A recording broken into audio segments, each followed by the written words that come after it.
Hi, this is Dr. Rodney Davis, and I want to welcome you to my podcast entitled Pathways to Success, Mentoring the New Teacher.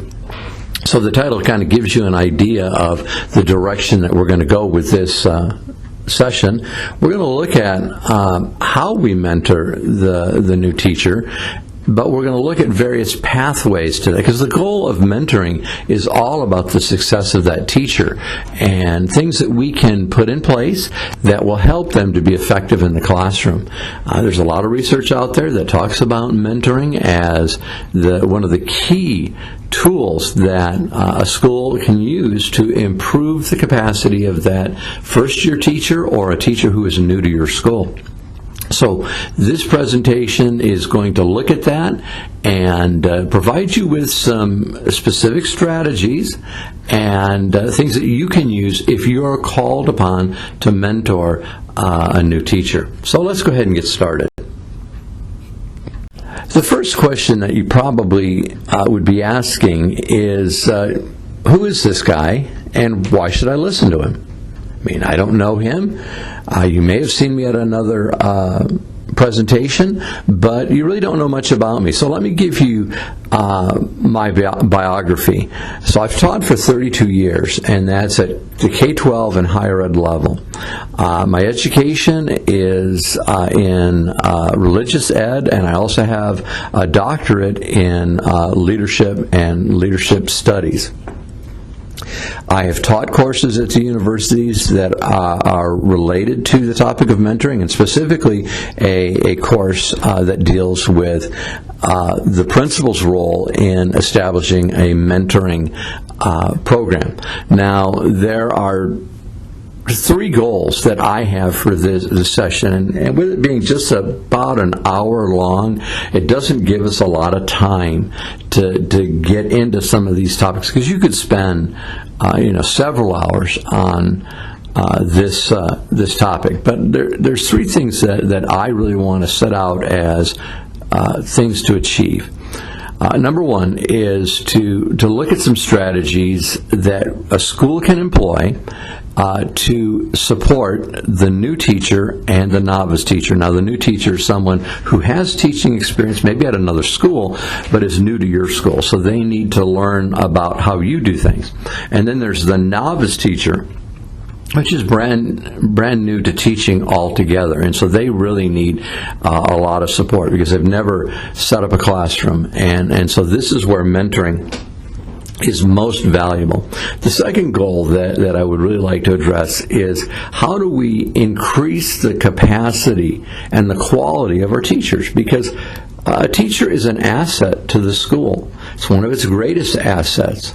If you were to look at how the money is spent in education, the majority of money is spent on salaries and related things to the salary. So they are a very important part of a school. So how can we make them better? Because the students will only achieve as much as that teacher can help them achieve. And finally, I want to look at how do we create conditions that will promote professional growth. It just doesn't happen. It's a planned activity, and so we want to look at some steps that a school can take to create an environment that's conducive to professional growth. There are three parts to this presentation. Part one deals with the theory behind mentoring, and we're not going to spend a lot of time here, but I do want to give you kind of the foundation for why we mentor and kind of some of the aspects that you need to understand about this as you are going to be a mentor. And hopefully many of you in the room today are going to be mentors, or you're principals of schools where you want to establish a formal mentoring program. Part two is going to look at the structure of mentoring, and so we'll deal with issues like the selection process and some of the training that we conduct. Mentors just don't go in without training, at least if they want to be effective. We'll address some of the goals and objectives of a mentoring program. Now, obviously, those are different from school to school. So the kinds of the nuts and bolts things, the very basic tasks that are completed as a part of that process. Then finally, we're going to look at the specific strategies that mentors can use to help that new teacher. So these are just a few that you see here: modeling best practices, co-planning lessons, and classroom I've divided this presentation into 3 parts. And the first part is going to be theoretical, and I know that can be kind of dry because you're saying, I want to know what to do, not hear kind of the why mentoring is important, why it works. But I still think that it would be beneficial for us to talk just a little bit about some of the theoretical parts to mentoring. Then the second part we're going to focus on is structural matters, more organizational. For instance, how do we determine who should be a mentor? How do we select a mentor? What should that training consist of? Should there be training? Maybe is the beginning question there. And then we'll look at the role of the mentor and address the goals and objectives that we will use to measure how effective or successful it's been. We'll also look at how do you pair a mentor with a mentee. I think it's maybe should go without saying, but yet it's important enough to take time to look at. There are some critical issues that have to be considered before you match 2 people together if you want that effective relationship, and we're going to talk about the mentor-mentee relationship also. We'll spend a little time dealing with the do's and don'ts because I think those are always instructive as well. And then no good program, plan, process is worth its time if you don't spend time evaluating it. So in this case, we're going to look not at programmatic evaluation, in other words, looking at how we do mentoring, as much as we're going to look at the mentee himself or herself as to how much growth has taken place. Last week, we'll look at 7 strategies that you can use to mentor somebody, and we'll talk about the strategy itself, and then why does that strategy work. So let's get into this. Oftentimes you'll hear administrators, professors, educational leaders in general will use mentoring and orientation synonymously. In other words, use those 2 words irreplaceably in a sentence. And what I want to convey here is that mentoring serves a much different purpose than orientation. So think of orientation as a new employee that is being brought into an organization. They're becoming part of a new organization, whether they're a new teacher, brand new to the profession, or they're just new to the school.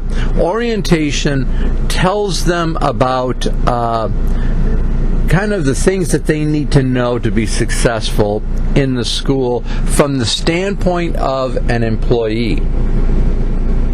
Now, there may be a little crossover between orientation and mentoring, but one of the major differences that separates them is orientation is oftentimes looked at as an event. We have it, and then we move on. Mentoring is not an event. It is a process. And as we'll see in this definition, it's a relationship. The duration is probably the biggest way mentoring and orientation are different. Orientations typically go 1, 2, maybe 3 days. I've seen them even go as long as 5. But mentoring is a year-long activity. And there are monthly meetings and sometimes bi-monthly meetings.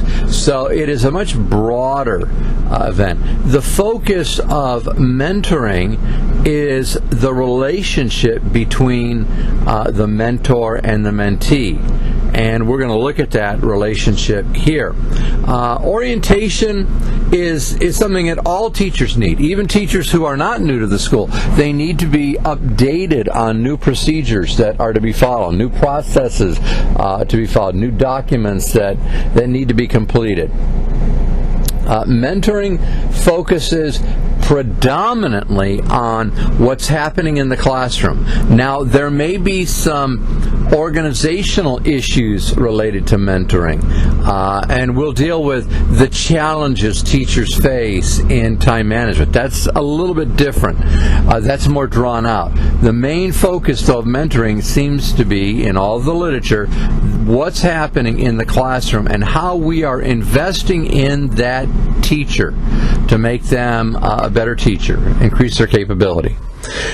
So the definition I have for you here is that mentoring is a structured and supportive relationship where mentors provide guidance, advice, and support to mentees to foster personal, professional, and academic development. So here are some key ideas that are important to pull out of that definition. Number one, it's a relationship. It's not an event. It's not a process. Orientation is an event. It's not even close to being a process. What is important to say, well, how do you know that it's a relationship? Well, because even in a relationship between two people who like each other, boyfriend, girlfriend, boyfriend and boyfriend, girlfriend and girlfriend, however that may be, the relationship has to be mutually beneficial. If it's not, then it's not going to be effective. Secondly, a part of mentoring rests on trust and emotional support. You're not going to be able to mentor someone who does not trust you, who doesn't feel that you are supporting them as an entire person. And not just seeing them as a teacher, this is what they do, but seeing the bigger picture of the person and wanting to make sure that they are a successful person. Number three, mentoring is individualistic. There is not a cookie-cutter way to mentor a new teacher. Now, there are some strategies that you may use from person to person, but every strategy that you will look at in this session will be tailored. They will be adjusted, fitted to the individual that is being mentored. Dynamic is another way to describe the relationship. It's living, it's growing, it's changing, it responds to stimulus. Something happens in the classroom, something happens with the parent that can affect that teacher. That means that the relationship between the mentor and the mentee changes because it's based on the need of the mentee. That's why it's dynamic. So as needs change, then the relationship has to change to accommodate that new demand. Lastly, the focus of mentoring and the relationship that's born out of it is its long-term development. We're not looking at just getting the teacher through the next week, the first month, or the first quarter.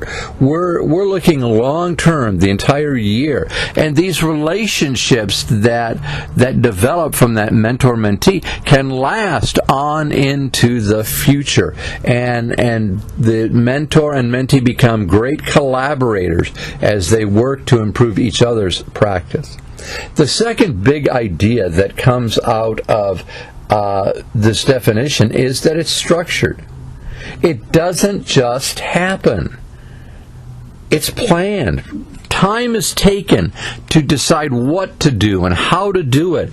What does that mentee need? So there's some kind of assessment of their needs. There is an assessment of their skills and abilities so that you craft a training environment. You craft that relationship to maximize the needs and make them better.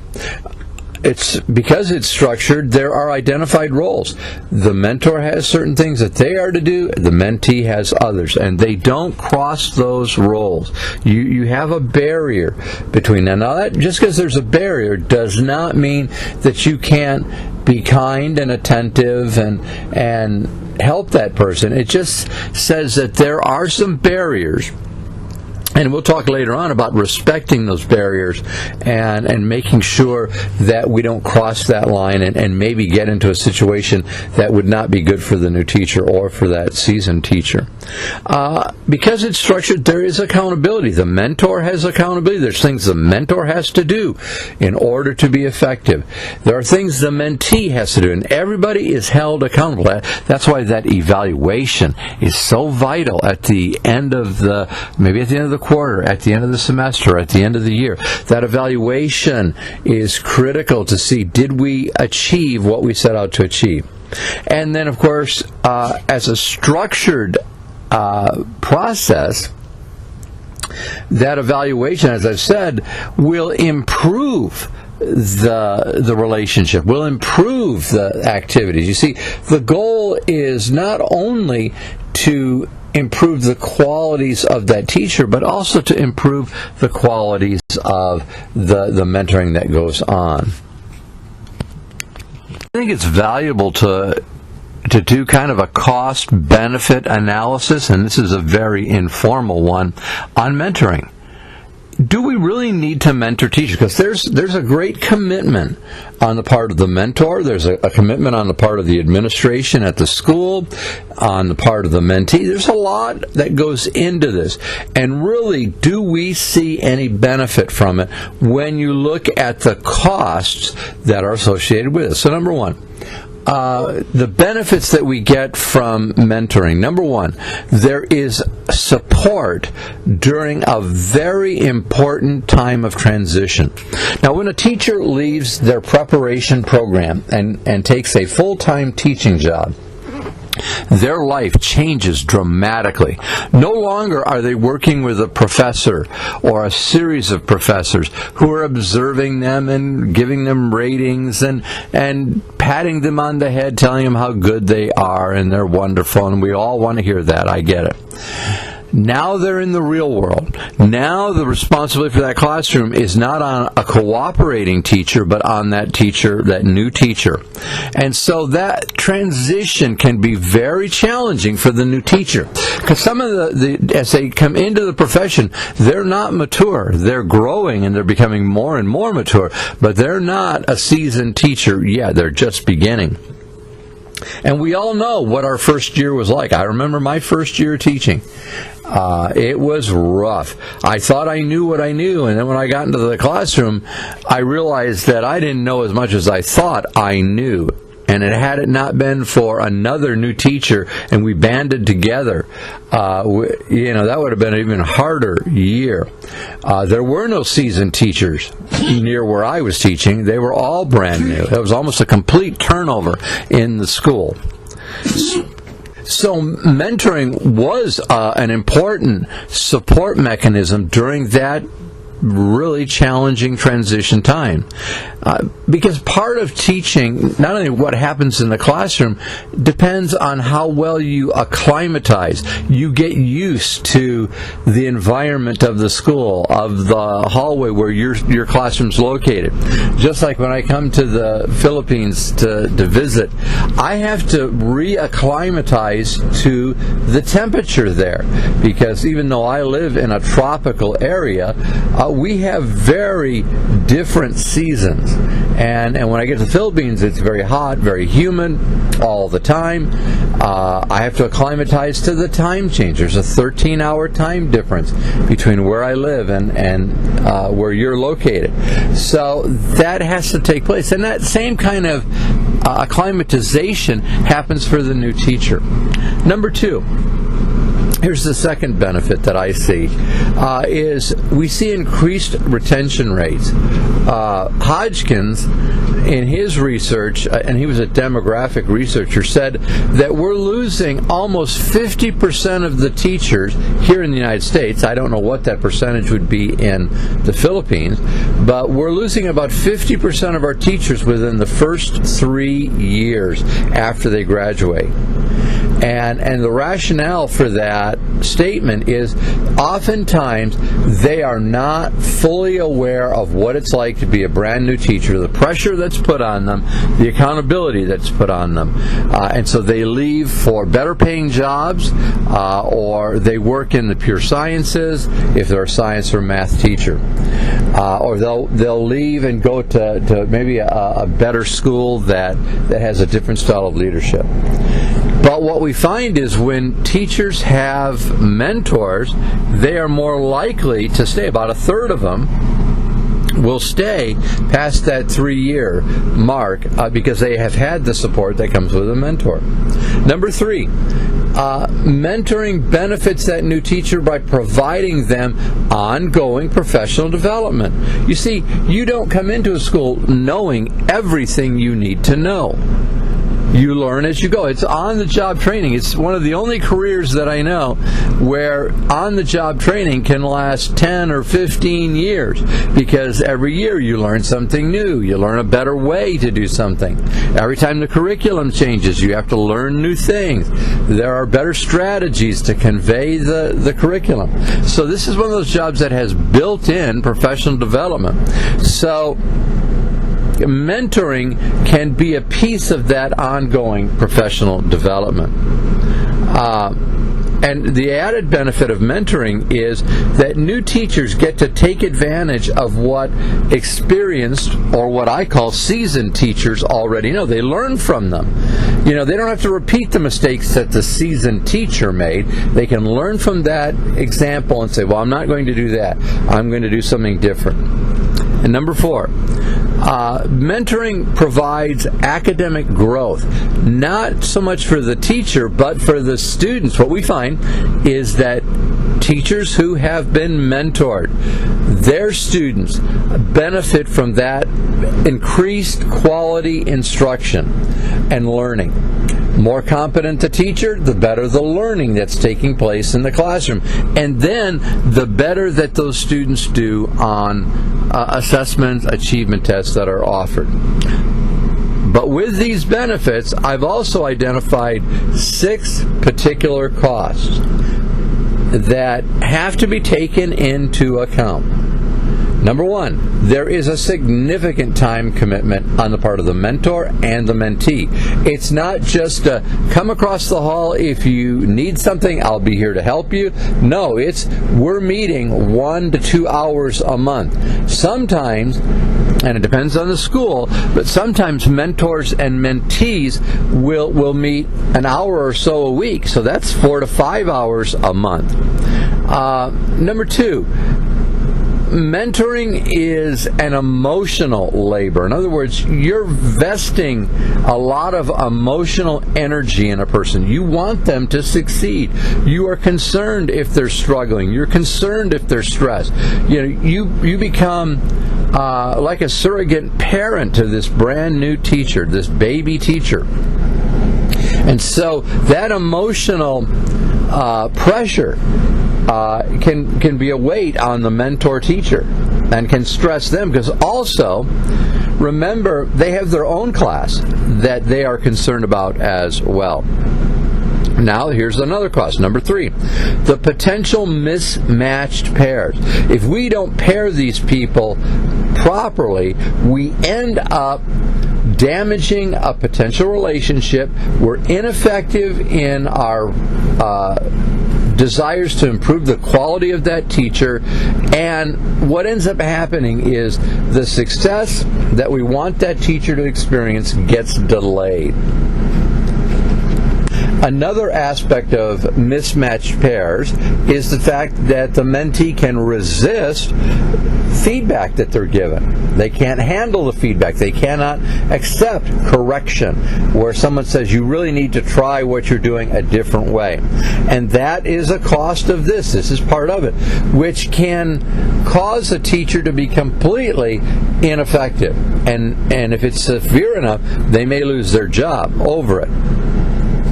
Number 5, how do we keep this program going? How do we sustain it? There's a lot of effort. There's a lot of money that has to be put into this program to keep it going from year to year. And unfortunately, a lot of schools do not have a large surplus of money that they don't have a need to use, that they could put towards mentoring. So oftentimes that school leader has to look for it and find money that they can reallocate towards this purpose. But also, there's the other challenge, is that there may not be any money, and yet they still need mentoring, which means people are volunteering their time. That's a significant cost. But here are some other aspects of sustainability. You can't have a mentoring program if you can't locate people willing to mentor. And as busy as people are, and as stressed as teachers are with all the things that they're asked to do, many of them say, no, I cannot take the time to mentor a new teacher because I just have too much that I have to do myself. Secondly, finding qualified people to provide the mentor training can be difficult, because it's not just taking a seasoned teacher and saying, okay, you go out and train the other mentors. It's got to be someone that has experience in working with adults, training adults, and designing a curricula that can be followed. And I'm going to show you one that I have put together here later on in the presentation. Then, of course, like I said, the financial support. Oftentimes there's very little money to pay mentors or to give them a stipend for their work, so they're doing this for free, and that can be very taxing. That's probably the biggest cost of this, is finding out ways to financially support it. And then lastly is that there are oftentimes cultural and contextual barriers. In other words, that has an impact. Finding people that are culturally sensitive, who can work with a very diverse group of teachers, or finding teachers within the same grade level or the same subject area who can work with that mentee. Another contextual barrier is similar teaching styles, similar educational philosophy. All of these factors weigh against the benefits and have to be addressed as you put a mentoring program together. Another important question that has to be asked is, so what does it take to be an effective mentor? If you were to say, these are the characteristics that when combined will result in an effective mentor, what would they be? Well, here is a bunch that I have thought about and said, yep, if the mentor has these characteristics, they're going to be pretty effective. Now, you're going to see two different colors of font. The orange font, and I don't know how well that shows up on the screen that you're watching, but the lighter color is the the personal characteristics that mentor has to have. And then the kind of greenish colored font is the professional characteristics. Now, I'm not going to read through every one of these, but I am going to hit some of the ones that I think are more critical. An effective mentor has to be someone who understands how to actively listen. Now, you know there's a difference between listening and hearing. Hearing is the physiological ability that you have ears, they can hear sound. But listening is not only hearing physiologically, but making meaning, comprehending what you are hearing. And mentors, if they cannot listen and really hear what that mentee is saying, then they are not as effective, because they miss little details. I think another one that is important in it, and it goes along with a third one, approachable and humble. Those two characteristics work hand in hand, approachable and humble. You can't learn from somebody who pushes you away, who doesn't have the time for you, who is condescending, mean, critical. Not critical in a constructive way, but just mean, making fun of. You need to be approachable. Somebody who wants to be around you. Humble, recognizing that you haven't learned everything yet, and you're still learning. Those two are also important. fourth characteristic is patience. Mentors have to be patient with new teachers because they make new teacher mistakes. And you have to help that new teacher clean up the mess of that new teacher mistake and do it differently the next time. And you want somebody who has patience and who can remember what it was like when they were learning to be a teacher. And that's where self-awareness of faults is important.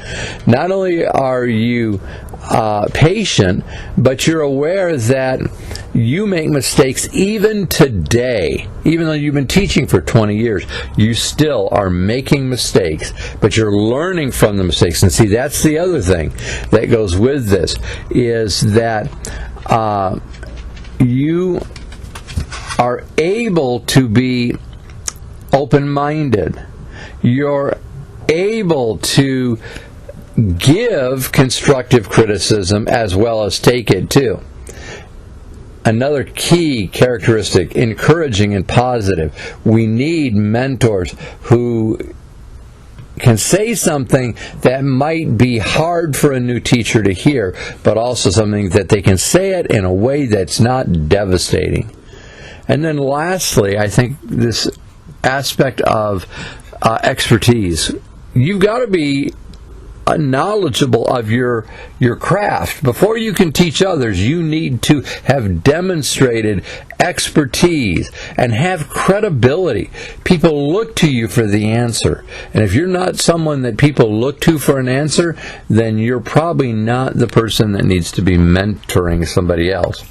Even though mentees are the new teacher at the school or novice teacher at the school, there are certain traits in a mentee that will help them to get more out of the mentoring process. And I've identified a few here. Same thing, professional and personal characteristics. Probably one of my most important ones that I think is that a mentee needs to have a commitment to grow, that they want to learn. They're curious about the teaching profession. They want to know more than they already know. They have a desire to develop professionally, get that knowledge that was going to make them more successful in the classroom. And I think what goes along with that is being determined that they are going to do the work that needs to be done to learn what they've got to learn. But part of that learning requires that they're able to handle correction, because someone is looking at them and saying, that's not the way to do it, or you could have done it better had you done it this way or that way. And some people can't handle criticism. They can't handle constructive criticism. A good mentee is also someone that can handle adversity. They're resilient. They don't just fade when they face a challenge. They're willing to work through that challenge, overcome it, and be better for it. So these are just some of the characters, and I'm sure there are plenty of others out there, but look at these, and as you're looking at potential mentees, do they have these characteristics? Because I think the more of these characteristics that they have, the more they're going to learn from the experience, and the better teacher they're ultimately going to be. Of course, we've already kind of talked about this, or at least presented the idea, is how do you find mentors? And not high on my list, but it's up there. You got number 1 in the lower left-hand corner, number 10 in the upper right-hand corner. Willingness to be a mentor is important. It is not the sole characteristic. Just because you have a willing person does not necessarily mean they should be a mentor. Because I think the most important characteristic of any mentor is, do they have expertise? Are they effective in the classroom? If they're not effective, you don't want to teach other new teachers, very impressionable new teachers, how to be ineffective. You want to provide them with a good role model, not one that is flawed. I think secondly, They have leadership ability. They know how to manage time. They know how to organize things. They know how to get things done. That's what leaders do. Leaders get things done. They finish tasks, they move on to the next one. And that's what you want in a mentee, someone who's able to do that. But then you also need someone that understands how to collaborate, because mentors just don't do it for the teacher.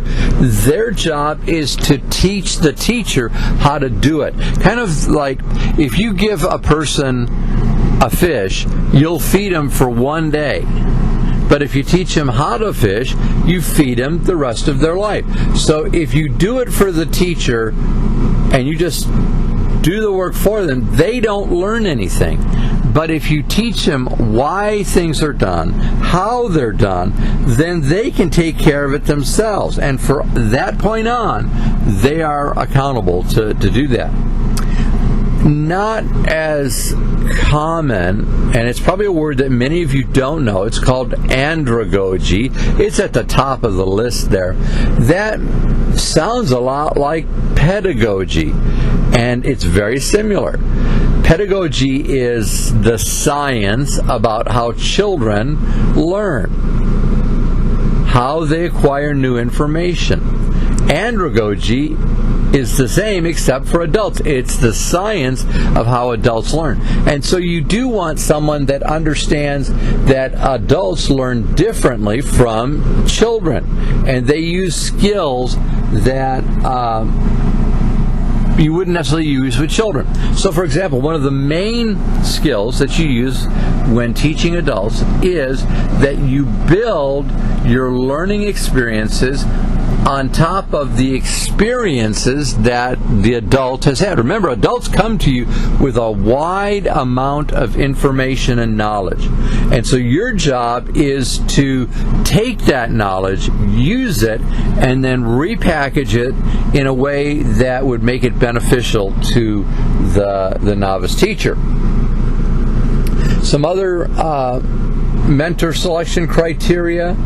I think having time management skills, as we've talked about, and we're going to talk about it a little bit later on, is important. They've got to be organized. If they are not organized, they are not going to keep a schedule. They're not going to get things done. They're not going to give the things that new teacher needs when they need it. So I'm certainly one that believes that if you're going to find someone, you want to find an organized person to do it. Now, some will say if you want to get something done, find a busy person to do it. I got to qualify that by saying if you want to get a task accomplished, you need to find a busy person who understands time management and is organized, and then you'll see him complete that task. So that can be very vital. I think we've mentioned here, we talked about expertise, but I'm going to reiterate that with effective classroom teacher, because you can have the knowledge of what an effective teacher does, but don't apply it. So an effective classroom teacher is someone who applies what they know, where the teacher who just has expertise, they know the theory behind the strategy, but they're not necessarily always applying it. We want both of those. They have the knowledge and also have the skill of implementing that in their classroom. Just like mentoring is something that is structured and planned, and you have to do that in order to be effective, mentor training is something that has to occur. Teachers, just because they have been prepared to be a teacher, does not mean that they are prepared to be a mentor. Even though there is some crossover between being a classroom teacher and being a mentor, there is a lot about it that makes it very, very different. So what I did is I came up with 16 topics that I think every mentor needs to know. Now, first and foremost, these 16 topics are not taught all in one session. They're spread out. Now, what I do when I create mentor training programs or I come in and do mentor training, I pull out the most important concept from each of these 16 areas, and we do a debrief on that concept, and we cover it, and people practice with it a little bit. And then, once they've done that initial training, that's their boot camp. Once they've done the initial training, and we've covered the highlights, then what I do is I do the ongoing, sustained training. Each month, I have a training session with the mentors.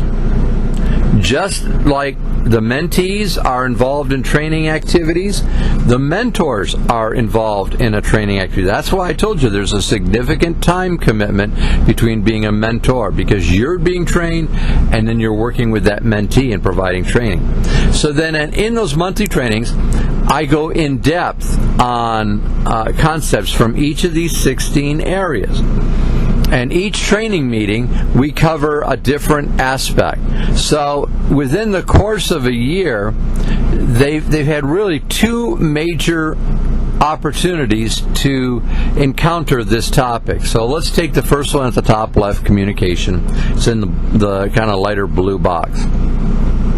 So in the oversight training at the beginning of the year, or during the summer before the year begins, I'll talk about various aspects of communication and what it is and how we do it. Getting that message out, understanding the role of the sender of the message and the receiver, how to deal with barriers in communication. But then in the course of the year, when we're going to talk about communication, we're going to have practical workshops that deal with communication, where that mentor has opportunities to apply those concepts in their daily mentoring activities. Same thing with adult learning principles. Well, we talk about them generally at the beginning, but then we give them opportunities, for instance, to design materials that are adult learner appropriate. So I go through all of these topics, and you can read them here. So there's a topic on time management. We've already kind of talked about that, but here's the training. How do we build relationships? Making sure that mentor understands his or her role. Her role is not to evaluate that mentee and share that evaluation with the principal.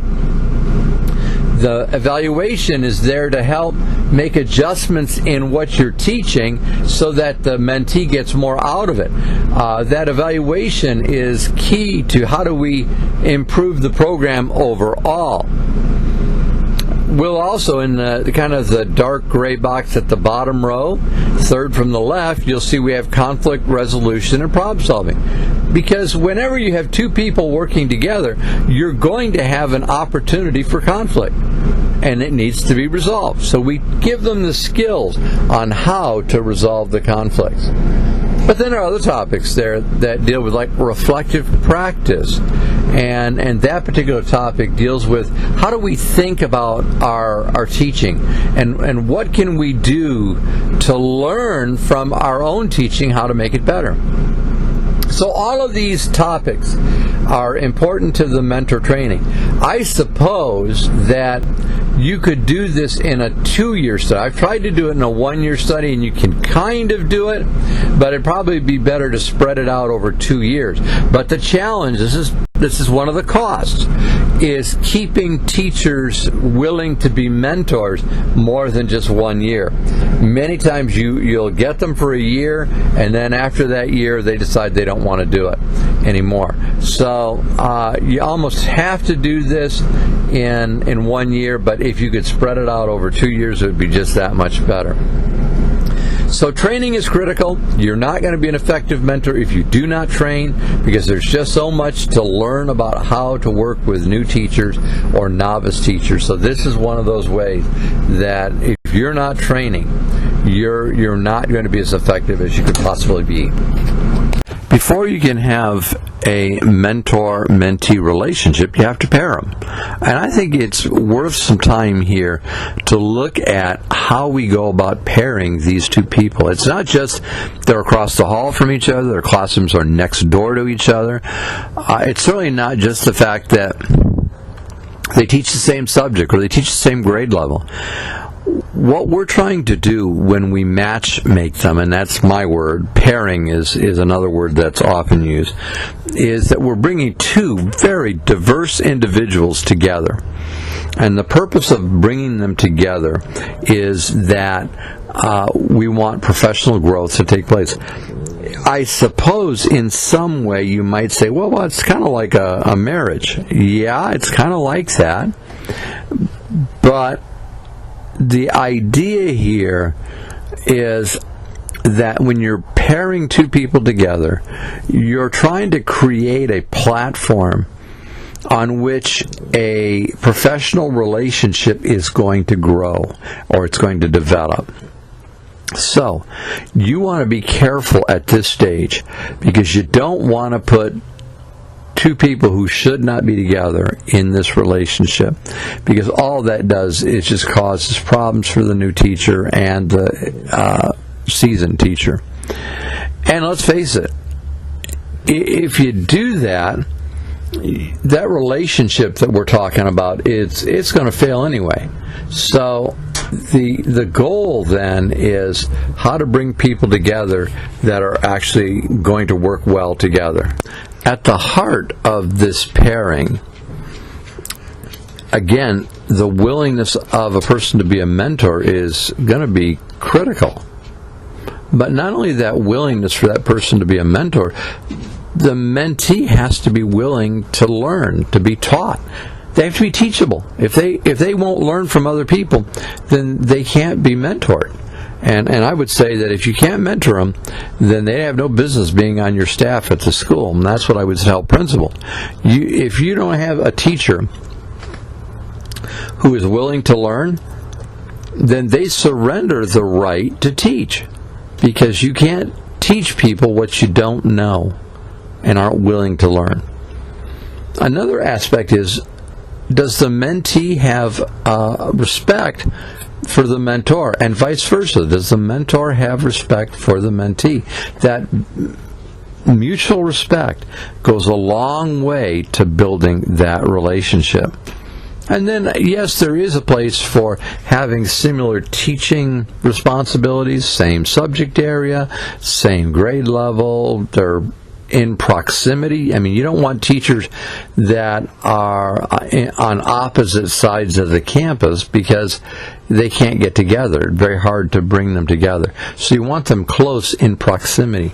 These are just some of the very basic ones. Now, there are certainly other things to consider too, but I think these are probably the most critical. Now, we've already said that mentoring is a relationship. It is not an event.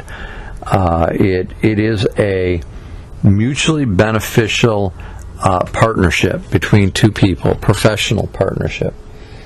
So understand, first and foremost, that relationships don't just happen, that they're made. Now, I know that when you're talking about someone falling in love with somebody else, so that was a match made in heaven. That was something that they fell in love at first sight.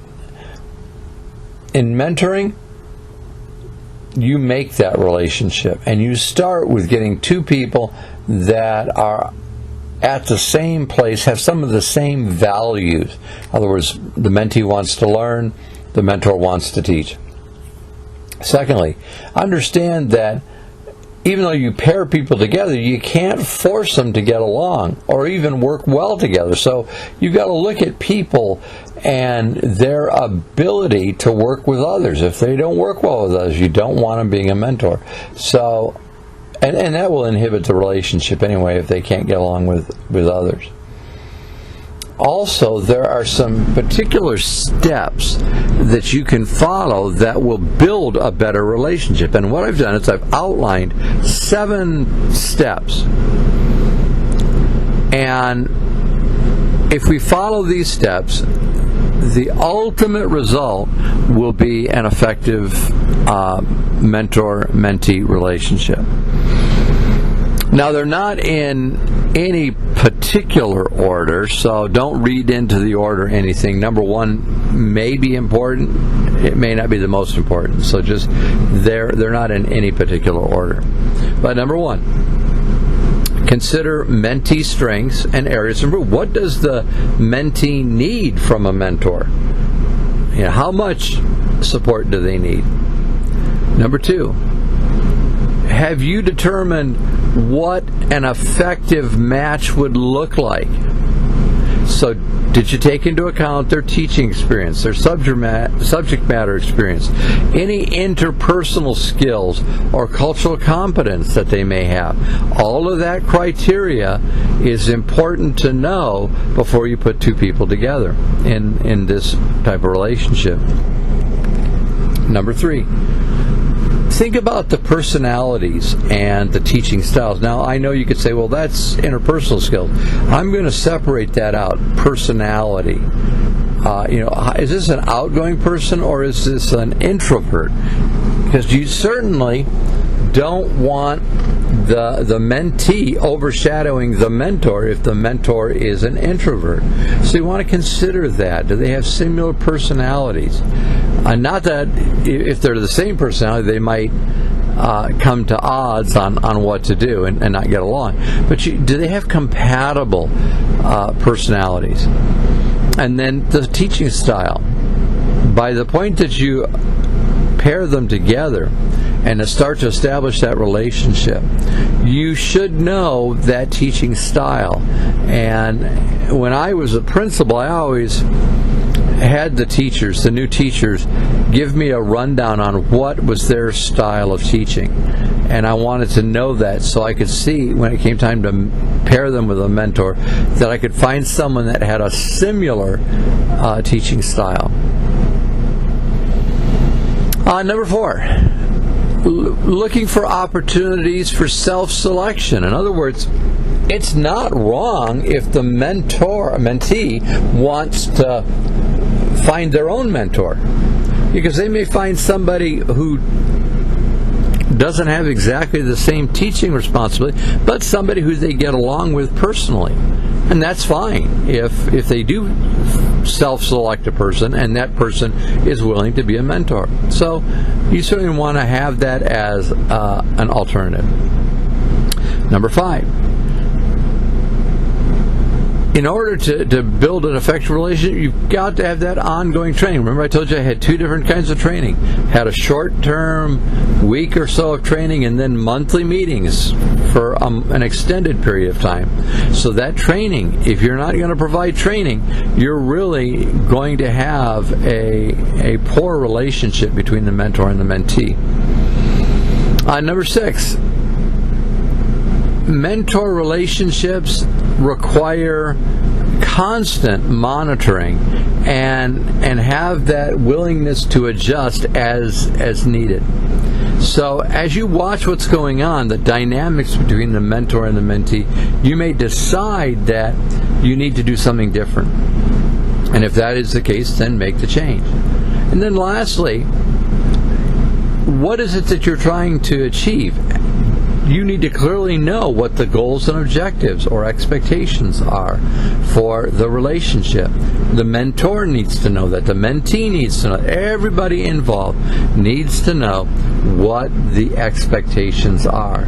And when they do and they agree to those expectations, then you have a much stronger relationship. All right, one of the first tasks of the mentor and mentee is not, let's get into the classroom and watch what they're doing. No, we establish the goals for what we're going to do over the course of the next year. And that begins with assessing what the mentee knows, what they think they know, and what they don't know. Now, there's a couple of ways to do this, 3 to be specific. Number one, you can observe the classroom. How are they doing leading their own classroom? What are their strengths? What are their weaknesses? What are the things that they're not aware of? The blind spots, I call them, where they're not seeing something happening in the classroom, and that needs to be addressed. Number 2, look at the student data. So if they're taking tests, how are the students' grades? Are they seemingly learning what they need to learn? Are they picking up on what they need to know?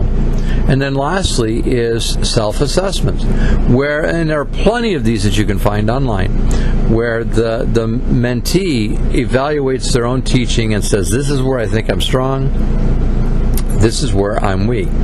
So that data becomes the basis for goal determination, the goal setting.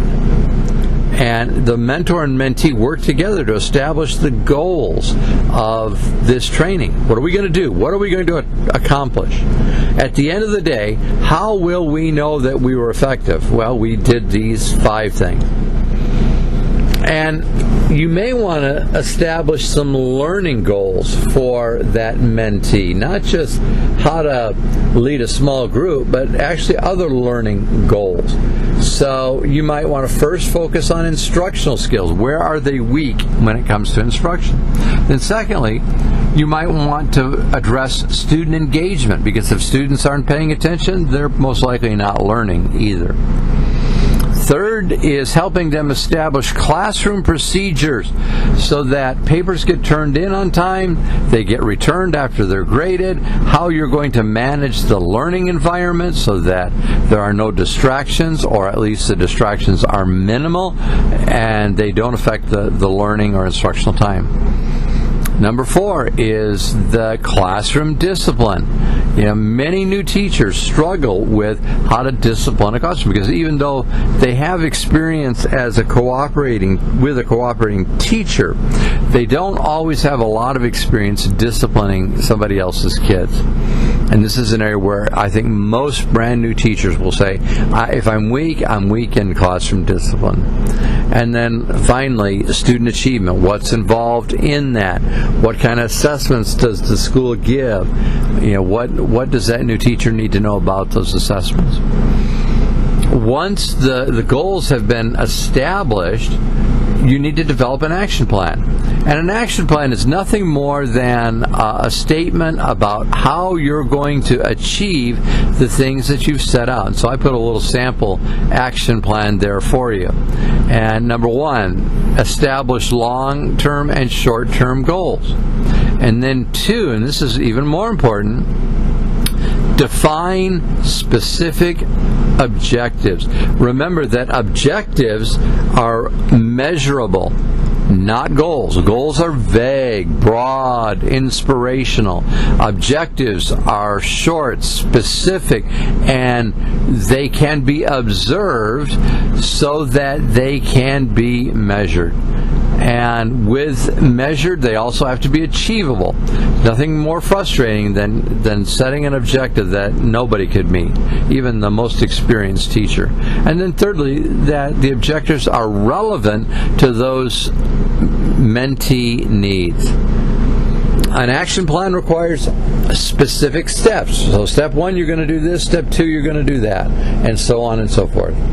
I would encourage you to develop a calendar of training for the mentee, activities for the mentee, and that's a part of your plan, is so that they know every 3rd Thursday of the month at such and such time you're going to be doing something related to your professional development. That means that you've got to set deadlines and be firm in setting deadlines. Now, granted, they're working on top of being a mentee, but you set deadlines and you say, this is when the thing that you're doing has to be turned in. There are no exceptions. And then lastly is, where are you going to collect data on how that mentee is doing so that you know that they're being effective? When is that going to be? And that should be in your action plan. If you do not plan, then you should plan to fail, because planning and success go hand in hand. Doesn't mean always, even if you plan, doesn't mean you're always going to be successful. But if you fail to plan, 100% of the time, or nearly 100% of the time, you should plan. You're not going to be successful. That failure is going to be there. It's just not going to happen. So that's why I'm a big advocate of creating plans. Call it a strategic plan if you want, because that's really what it is. It's strategic. You're working with a very limited window of time and a limited number of activities. So this document, the action plan, guides the relationship and the activities. And if the activities are not in the action plan, then they're not things you should be doing. The action plan is not written in stone, so it can be amended as needed. But it should be firm so everybody gets a copy of it. The administrators, principals, the lead teacher gets it, the mentor teacher, and then the mentee gets it, so that everybody knows what that mentee is doing. And the bottom line is, when you have worked the action plan, you will be successful. Or at least, even if you're not successful, you at least know where things broke down and what you have to do to get back on track. Like with many things, there are some things to do and some things not to do or to avoid. And so I created my own list of things as a mentor you should do, and things that you should not do, or things you should avoid. So let's start out with the do's. Let's start out with the positive. And number one, establish clear expectations. Nobody likes surprises, and in a mentoring relationship, you don't want surprises. You want everybody to know what's going to happen when it's supposed to happen. Number two, always provide constructive feedback. If it isn't going to help them to be a better teacher, then it's feedback that you don't need to give them. There's a lot of feedback that cuts and hurts and does not make them a better person, because it's critical. It criticizes them. It puts them down. But constructive criticism, just like its name implies, construct, it builds that person to be a better teacher, and that's the kind of feedback that they'll benefit from. Number three, you are a role model, and you are the exemplar. You are the one that everybody follows and says, yep, this is how we teach this. This is how we do that. You're the real thing. I think it's interesting. Do you know that when they teach federal agents how to spot counterfeit money, the one thing that they do is they don't show them counterfeit money. They show them genuine money, real money, legitimate money. And they point out why that dollar bill is legitimate, that $5 bill is legitimate. So that when they find money that doesn't match that legitimate bill they studied, then they spot it as a fake, as a counterfeit. So they spend hours, days, weeks, months, maybe even years looking at real money, being able to spot real money from fake money. That's the same thing with teaching. You don't want to give them a poor role model. You want to give them a highly effective role model and say, this is what you need to do. Follow this example. Again, we've talked about patient and supportive. Yep, that's a thing to do. Here's one that we haven't talked about, though, very much, is celebrating success. You know, a lot of people celebrate at the end of something to say, wow, see, you made it through. I like to celebrate multiple times, little victories, because they give that new teacher a little charge, a little boost, gives them a little more encouragement when things are hard. So giving them that little word of encouragement, giving them that support, can help them try again for another day. So celebrate the successes all throughout the program. And don't wait till the very end. Do it as you go along, and it will probably be more beneficial to you. Number 6, you've established professional boundaries, but now you need to maintain those boundaries. That there's a difference between being the mentor and being the mentee, what that boundary is. Now, you're being approachable, yes, but you want to be sure that they recognize that there is a difference between you and them. You have different roles, different responsibilities. Number 7, keep your confidences. You're going to learn things as a mentor that you might not learn if you were a colleague teacher. And that mentee is telling you something in confidence, so it's your responsibility to keep that to yourself. Don't go run off and tell the principal. Don't go run off and tell your colleague next door. You need to respect that mentee by keeping the things that you need to keep confidential, because if you don't, they will not trust you, and the bottom line is, if they don't trust you, they can't learn from you. Now, number 8, you need to look for things to learn from this experience. I know you say, well, it's about the mentee, it's not about me. No, in order for you to have a mutually beneficial relationship, you've got to learn something too. So look for what you can learn from this as well. Okay, let's talk about the things not to do. Don't micromanage. Don't sit over their shoulder, watch what they're doing, look for times to tell them they're doing the wrong thing or to yell at them. Not at all. Don't do that. That only deflates the person. It discourages them. You don't want to do that. You want to be an encourager. So don't micromanage them. Give them a task, let them try it out. Now, number 2, don't be quick to dismiss a mentee's ideas, because they're not ignorant. They've had experience, so they may know something that the mentor does not know, and it's always a good policy to listen to what the mentee says, not just out of hand say, no, we can't do that, that's not allowed. Number 3, don't prioritize your agenda over that of the mentee. In other words, I know you have responsibilities that you have to complete and tasks that have to be completed, but don't let your busy life and your busy schedule overshadow what that mentee needs. They need you, and they need you when they need you. So you've got to figure out how to adjust your schedule so that the mentee is the center of your attention. Number 4, and this is just one of those pet ones that I put in for myself maybe, and that is, don't criticize somebody unless you're willing to provide them with a solution. A lot of times we just criticize people to criticize them, but mentees are very sensitive. So when you give them something that's critical about what they're doing, and you say, well, I really don't like the way you're doing it, here's why I don't like it, then offer them a suggestion, because you can't assume that they necessarily know what to do right away and at all times. So you point out what needs to change, and then you say, and here's how you can do it. Step 1, step 2, and so forth and so on. So definitely give them a suggestion along with ways to improve. Number 5, don't be judgmental. Now, judgmental is more than just giving criticism. It's being mean, and you're really wanting to put that person down. Don't do that. That does not help the relationship at all. As a matter of fact, that will destroy it quicker than anything else. Lastly, don't be distant.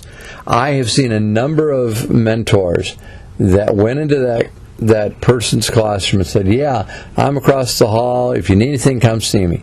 And the mentee never did, because the mentee didn't know what they needed to know and when they needed to know it, and the mentor didn't reach out to that mentee and help them. So don't be distant. Be available. Set some times when they can schedule appointments with you, and you keep those appointments. So that may mean you have to stay after school even longer than somebody else. Well, that's all right, because you're doing some great work by helping this new or novice teacher to be more effective. I put this mentee evaluation together.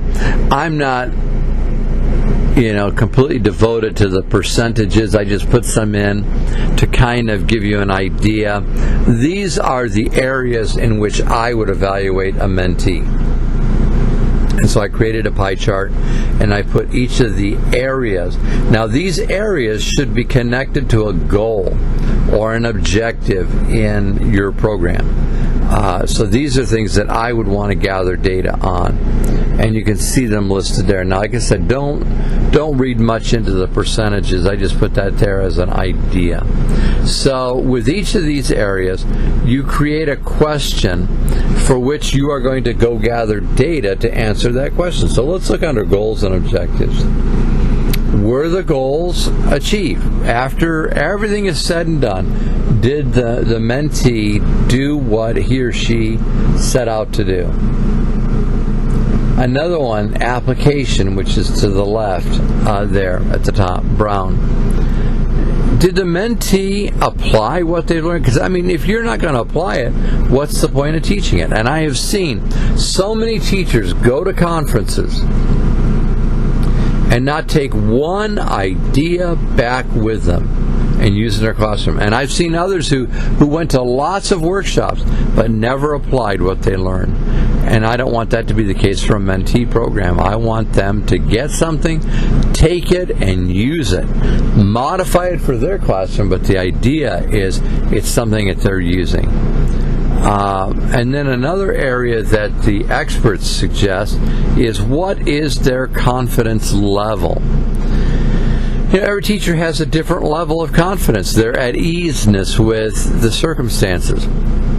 You would hope after all of the training, after all of the activities, that the confidence that new teacher had in their own ability to be effective in the classroom would increase. And in most cases, it does.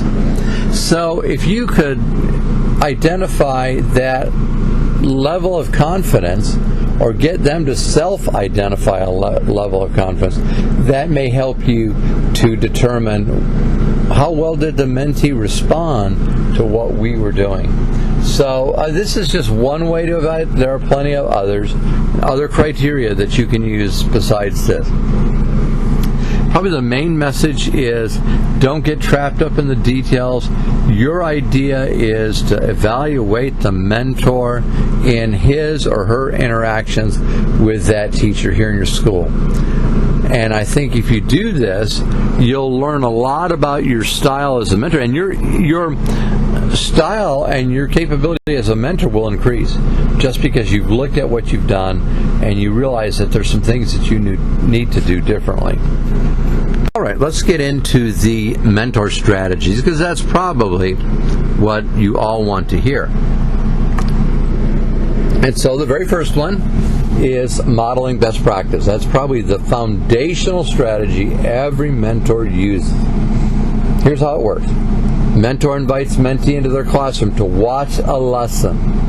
The mentee has the lesson objectives, the instructional strategies that are going to be used, the manipulatives that are going to be used. All of that information is there. And that the mentor is going to demonstrate this effective teaching methodology.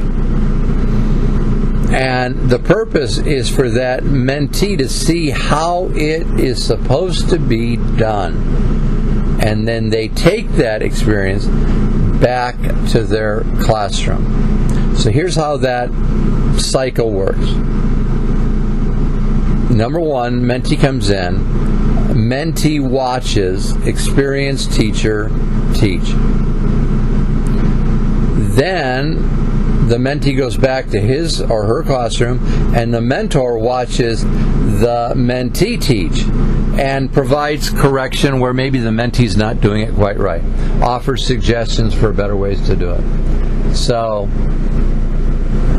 the final step is the mentee does it on its own. So if you were trying to pull this together, it would be, I watch the mentor do. Step 2, the mentor watches me doing it. And then the third thing is, after correction and revision, I do and the mentor does not watch. I do it on my own. I do it solo. That really is a great model for a new teacher, because they actually get to see the strategy being applied. Because they can read about it, yes, but it's more meaningful for them to actually see it in practice, because sometimes you have to modify the strategy. It's not just reading it out of a book and doing it. It often involves modifying it to the classroom that you have. That's true with any teaching model. Whatever you learn in your prep program, you had to model it for the abilities of your students that you have now. So why does this work? Here's what we know from the literature. When a new teacher observes the successful strategy, the best practice in action, they will learn how to apply that in their own classroom. They will know how to do it, and they will have that mentor who is able to coach them in how to use that particular strategy. So that's why it actually works. But you have to have that follow-up where the mentor is watching the teacher do it and coaching and advising, and then the mentee does it on his or her own. Strategy number 2, co-planning lessons. Now, you would think that a new teacher has a lot of experience designing lessons, and they do have a significant amount. But sometimes it can be beneficial if that mentor teacher helps them plan a lesson so that the best methodologies are used, that they have good assessment measures, they have good delivery methodologies, that they can decide what the objectives are going to be. This is all done collaboratively. That's the co-planning. Collaboratively planning a lesson. And working with the teachers, they begin to see how to put strong lessons together. Now, you would hope that they have done that in their prep program, but unfortunately many don't have a lot of experience at doing it. So why does this work? Well, co-planning works because it combines the mentor's experience with the mentee's fresh ideas. Remember, those mentees were just in a preparation program, so they have the latest research, the latest ideas, and that mentor can take those ideas and package them in a realistic way so that they can be used in a classroom. Strategy number 3, classroom observations. Much like that role model of instruction, having the mentor come into the classroom first and observe the teacher presenting a lesson can be very beneficial because they can see where the mistakes are being made and what needs to be done to fix them. So observing gives that mentor a chance to give feedback that's related to a specific instructional unit within the classroom. And so the feedback becomes more constructive because they can specifically address challenges that they're seeing and then provide really practical solutions. So classroom observations are a must when it comes to mentoring. 4, reflective practice. I encourage all of my teachers to think about their teaching and do it regularly. Some do it daily, some do it weekly, but they look back over their teaching and they say, what went well? What didn't go well? What went according to plan? What didn't? What were the outcomes? Did I address the outcomes that I had said? Were those objectives met? And if not, why not? I look at the assessment. Did more people fail the assessment than should have? Okay, what have I got to do to fix that? The goal here is always on continuous improvement. And when you reflect on your work, you begin to see ways to do it better.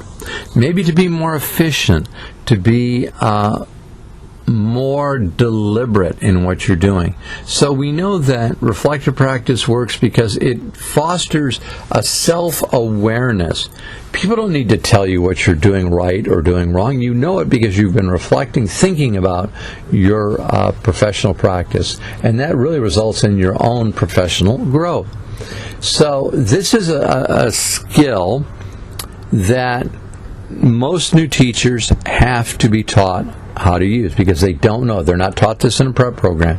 So this is one of those things that you as a mentor are going to have to teach them how to reflect on your practice, not just to be critical of it. Now, reflective practice isn't saying, oh, I did that wrong, I did that wrong, I did that wrong. It's about balancing it, saying, okay, I did this wrong, but I did this right. And I did this part of the lesson right and that part wrong. So again, it's taking a balanced view of your teaching with the desire to make it better. Not just to say, okay, well, I know what I did wrong. No, it's to say, then, okay, how can I do it differently? So I'm going to take this step and this step to do it better the next time. And remember that this is a process, so you're not going to fix everything all at once. You're going to fix one thing, and when that thing is fixed, you're going to move on to another thing, and another, and another. Number 5, strategies provide resources.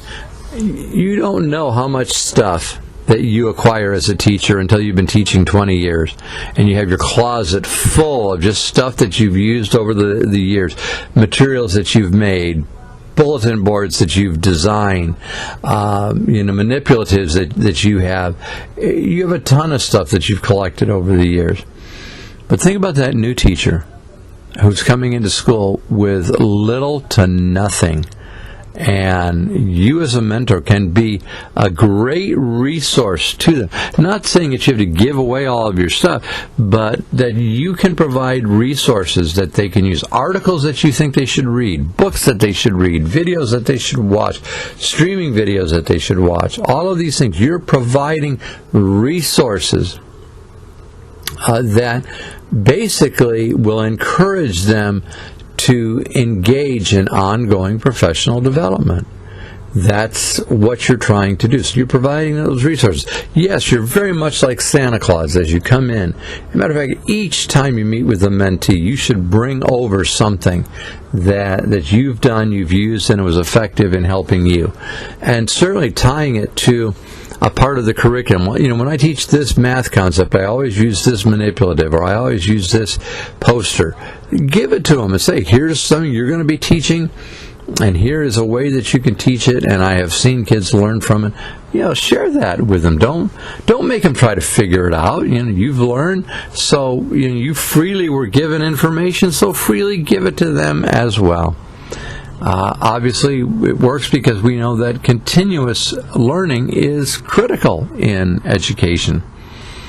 So, by providing those resources to them, you're helping them get up to speed at the school and up to date and stay that way. They may know some of the latest strategies, but you know strategies that are tried and true. You've tried them and you know that they work. So share out of your abundance of resources with that new teacher, and they will really appreciate it. So last, number 6, emotional and professional support.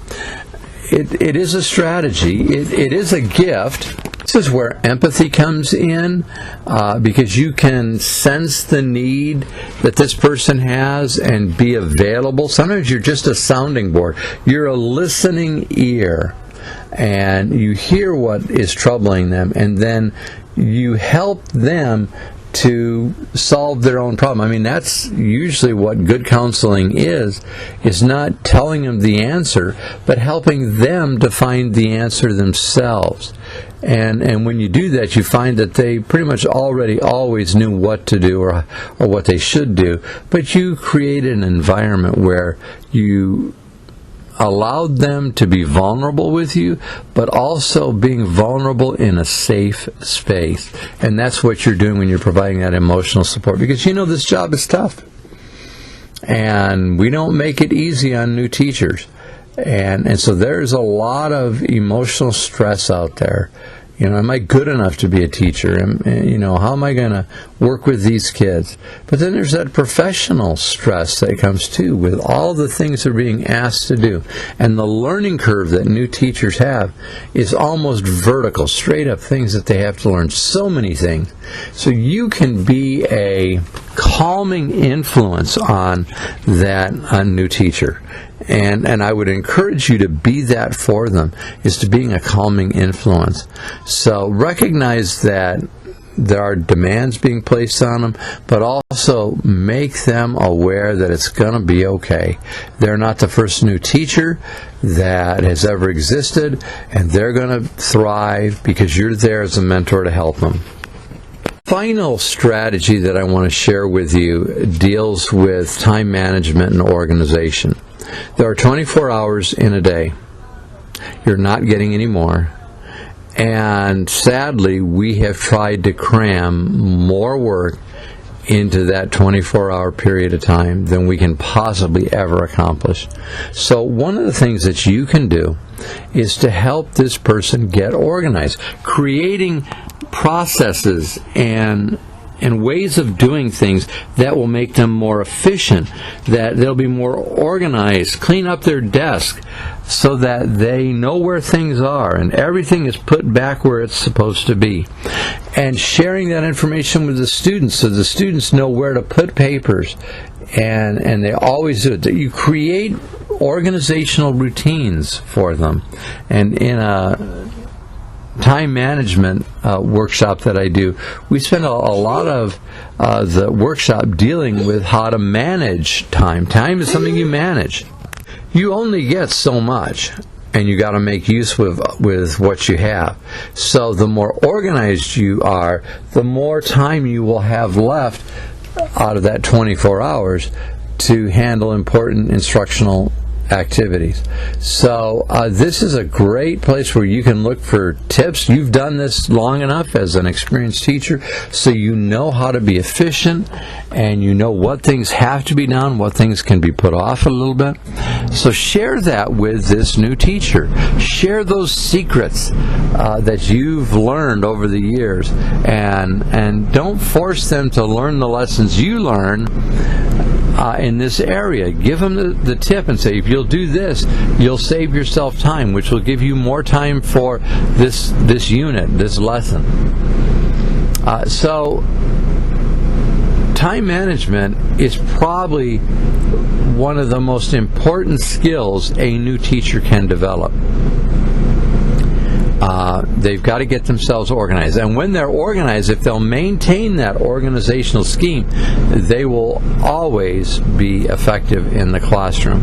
But it's usually the ones that are ineffective in their instruction are that because they're ineffective in their time management. So look for these kinds of tips that you can share with your mentee, and they will benefit from it. Well, this brings us to the end of the presentation. Time just doesn't permit us to go much longer.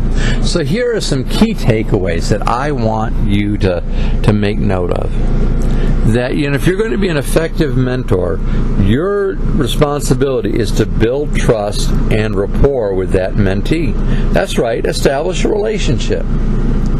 And this foundation that you're building here, a foundation of trust, will serve you well as you work with this teacher over the course of the year. Certainly, it goes without saying, but I'm going to say it anyway, you cannot be effective if you don't set goals, because goals are the roadmap that you follow.